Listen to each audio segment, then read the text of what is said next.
बार failure होना भी एक अपने आप में कामयाबी की तरफ हर कदम बढ़ाना होता है। बार बार ये नहीं कि हम फेल हो रहे हैं तो सक्सेस नहीं मिल पाएगी। सबके ताने मैंने भी सुने हैं। मैं अब तैयारी नहीं कर रही, 2018 से तैयारी करनी स्टार्ट की थी मैंने। उसी दौरान मेरे पापा जी खत्म हो गए थे, तो लगा कि सब दुनिया उजड़ गई है, अब कौन सपोर्ट करेगा। लेकिन फिर भी कोचिंग वाले सर हैं, बोलते थे कि फीस नहीं देना तुम गुड़िया, फिर भी तैयारी करो, फीस की टेंशन मत लो। मैं नहीं सर, मुझे एहसान नहीं चाहिए किसी का, मैं मेहनत करके पढ़ूंगी।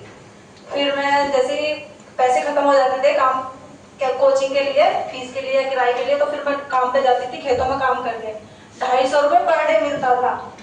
फिर 15-20 दिन काम करा, फिर कोचिंग। इसलिए मुझे लेट हो गया सक्सेस होने में, वरना कोई सपोर्ट करता ना कब की सक्सेस हो सकती थी मैं।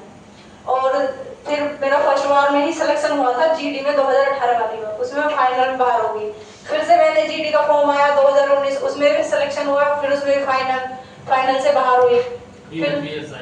फिर यूपीएसआई आई 2020 में आई थी, 21 में फॉर्म भरे गए थे उसके, तो उसमें भी फाइनल से 2 क्वेश्चन से बाहर हुई थी मैं। और इन्हीं सर के नोट्स तैयार है मेरे, जीएस के सारे, वही बार बार रिपीट करे मैंने, बार बार।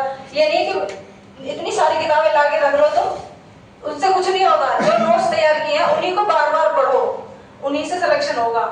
ये नहीं कि गट्टे ला के धर लो कि वो किताब ऐसी है, वो किताब ऐसी। किताबों में पढ़ेंगे ना तो बार बार उन्हीं में रटते रह जाएंगे। नोट्स तैयार करो, जो कोचिंग में सर पढ़ाते हैं उन्हीं को बार बार रिवीजन करते रहो, बस यही सक्सेस की है। और फोन से थोड़ा दूरी बनाओ, मतलब कि अगर हम थोड़ी देर के लिए फोन यूज करने बैठ जाते हैं, इंस्टाग्राम खोल के बैठ जाते हैं कि 10 मिनट 5 मिनट वो देख लेते हैं वीडियो, 10 मिनट कब 2 घंटे में बदल जाते हैं पता ही नहीं चलता। ये मैंने भी खुद देखा है, अभी यूज कर रही हूँ। मैंने पहले यूज कभी नहीं किया था इंस्टाग्राम या कुछ भी, ये सोशल मीडिया से मैं दूर रही थी, तब जाके ये कामयाबी मिली है, वरना भटकती रह जाती। लोग भटकाने वाले बहुत मिलते हैं कि ऐसा नहीं है, कभी नहीं हो सकता कामयाब। और रनिंग की तैयारी तो मैंने छुप छुप के की थी। गांव वाले बोलते थे कहाँ जा रही है, रोड घूमती रह जाएगी, इस पे फिजिकल तो होता नहीं है, पेपर तो पास होता नहीं है, ब्याह करवा दो।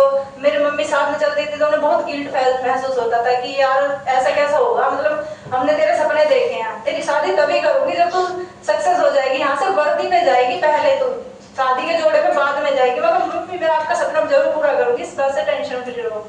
फिर मैंने ठान लिया था। अभी मेरा रिश्ता भी हो गया, 2 साल हो गए मेरे रिश्ते को। शादी किस लिए नहीं हो रही थी कि सिलेक्शन के बाद ही गांव वालों को मुंह पे एक तमाचा जड़ना है कामयाबी का। जो बोलते थे ना कि लाइब्रेरी जा रही है, कोचिंग जा रही है, घूमने जा रही है, टाइम पास कर रही है, आप लोग बोलते हैं भाई बहुत मेहनत करिए, बहुत मेहनत करिए। वही लोग आज बोलते हैं मिठाई कब दे रहे हो, ट्रेनिंग में कब जा रहे हो। जो बोलते थे मम्मी से किसी शादी कर दो, ये घूमने जाती है, इसका गलत वो है। लड़कियों के लिए ज्यादातर ऐसा बोला जाता है कि उम्र हो रही है, पापा भी नहीं है सर पे, कुछ गलत ना कर दे। बस यही है, जैसी संगत रखोगे वैसे ढलते चले जाओगे। और दोस्तों से ज्यादातर दूरी बनाओ, दोस्त ऐसे रखो लिमिटेड, 1 या 2 जो पढ़ाई से रिलेटेड बातचीत हो, ना कि ये कि घर की रामायण चल रही है या दोस्तों की बात चल रही है, वहां घूमने की, पिकनिक पार्टी की, ये सब चीजें त्यागनी पड़ती है, पहरावा वगैरह सब। किसी चीज की टेंशन नहीं होनी चाहिए, बस पढ़ाई और मोबाइल से दूरी, खाना, बस ये सब चीजें होनी चाहिए पढ़ाई के लिए, और कुछ बस यही सक्सेस दिया।